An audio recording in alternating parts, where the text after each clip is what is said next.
Students, I am starting chapter number 3 of class 9th. The name of the chapter is Coordinate Geometry. Geometry में circle, triangle, rectangles ये आप study कर चुके हो। अब इसमें दूसरा वर्ड है कोऑर्डिनेट। कोऑर्डिनेट क्या है? हम किसी प्लेन पर किसी पॉइंट की जो पोजीशन है उसको दिखाने के लिए अलग अलग 2 नंबर्स का यूज करते हैं। उन नंबर्स को हम कोऑर्डिनेट कहेंगे। 2 नंबर्स कैसे, उसके लिए एग्जाम्पल लेता हूँ मैं। सपोज करो किसी फार्मर के पास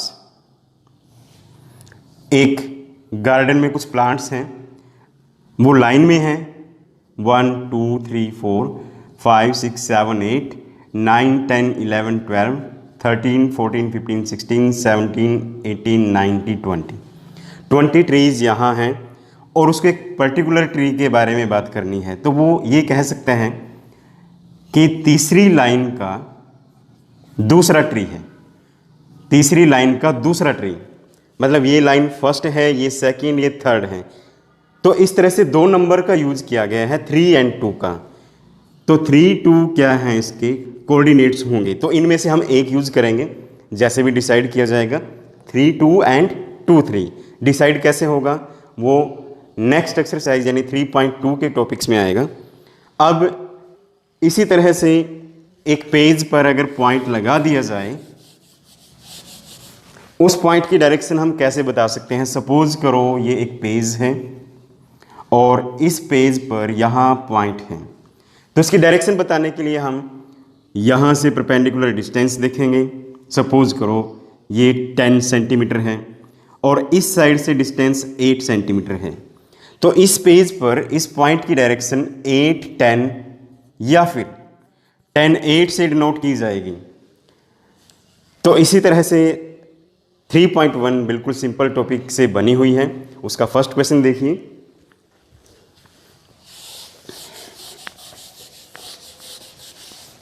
in the first question of 3.1 उसमें कहा गया है कि एक टेबल पर लैंप रखा हुआ है।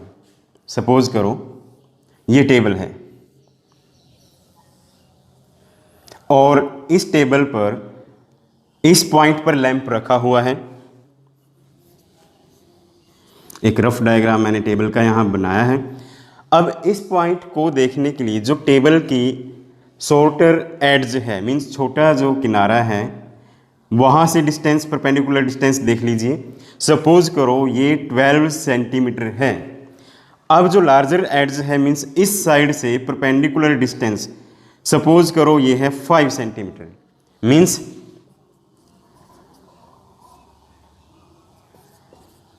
on table lamp's distance from larger edge is 12 larger से 5 सेंटीमीटर है, लार्जर एड से ये डिस्टेंस 5 सेंटीमीटर है एंड शॉर्टर एड से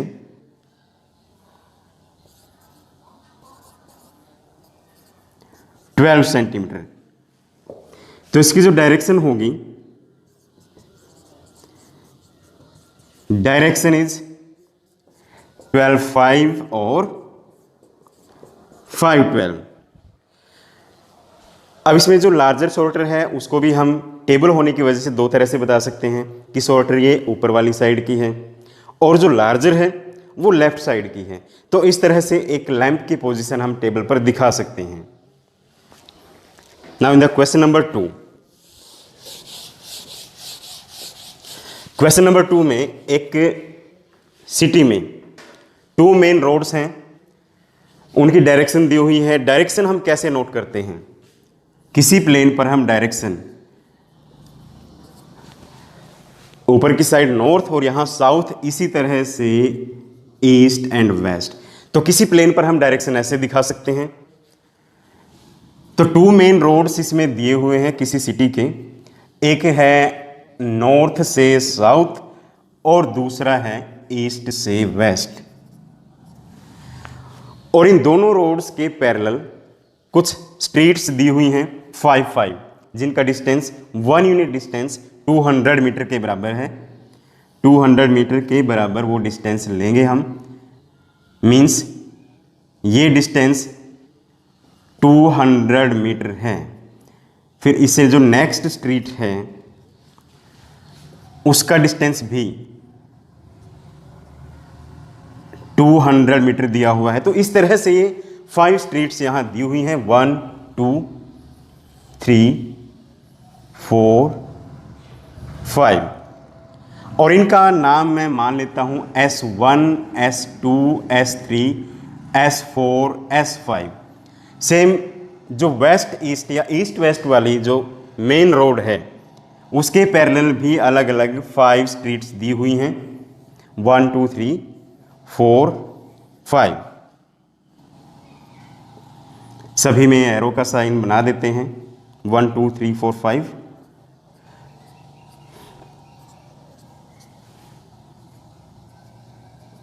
अब यहां भी नंबर लिख देते हैं, इधर मैं नंबर लिख देता हूं A1 A2 A3 A4 A5। तो स्ट्रीट मैप बन चुका है। अब यहां पर क्रॉस स्ट्रीट बन चुके हैं। क्रॉस स्ट्रीट कैसे? जैसे ये स्ट्रीट और ये स्ट्रीट यहां पर कंबाइन हो रहे हैं, मिल रहे हैं, तो काफ़ी सारे क्रॉस स्ट्रीट यहां बन जाते हैं, एक पॉइंट पर एक। यानी इसके बाद क्वेश्चन में कहा गया है अगर हम सेकंड नंबर की स्ट्रीट लें नॉर्थ साउथ वाली, नॉर्थ साउथ की स्ट्रीट इस तरह से हैं ऊपर से नीचे, तो ये लेनी है हमें इसमें सेकंड नंबर की स्ट्रीट, यानी इस स्ट्रीट का यहाँ जिक्र किया गया है। और फिफ्थ नंबर की लें ईस्ट वेस्ट वाली, मीन्स फिफ्थ नंबर की ईस्ट वेस्ट वाली स्ट्रीट ये लेनी है यहाँ पर। अब जहाँ पर ये स्ट्रीट एक दूसरे को ज्वाइन करती हैं, जहाँ पर ये स्ट्रीट ज्वाइन करती हैं, उस क्रॉस स्ट्रीट को यहाँ एक नंबर दिया गया है, और वो जो नंबर है 25 दिया हुआ है। यानी यहां पर जो नंबर है वो 25 है। इसका मतलब क्या हुआ, जो इस साइड की स्ट्रीट है उसका नंबर पहले लिखना है, और जो इस डायरेक्शन की स्ट्रीट है ऐसे उसको बाद में लिखना है। तो ये 25 यहाँ एक क्रॉस स्ट्रीट बन चुकी है। अब फर्स्ट पार्ट में यहाँ दिया हुआ है how many cross streets can be referred to as 4-3। तो 4-3 कैसे आएगा? अभी हमने देखा था यहाँ पर इस साइड का 4 लेना है, 4-3 की बात है, तो इस साइड का 4 लेना है। कहाँ पर आएगा?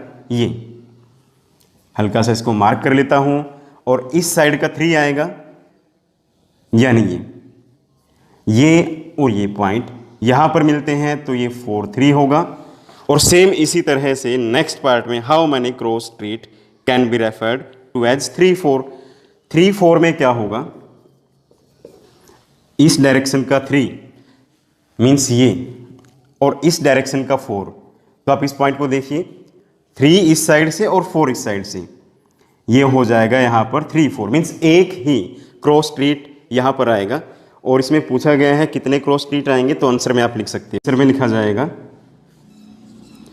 Only 1 cross street. सेकंड में भी इसी तरह से यहाँ काउंटिंग पूछी गई है, कितनी क्रॉस स्ट्रीट रेफर की जा सकती है, only 1 cross street. Now this exercise is completed.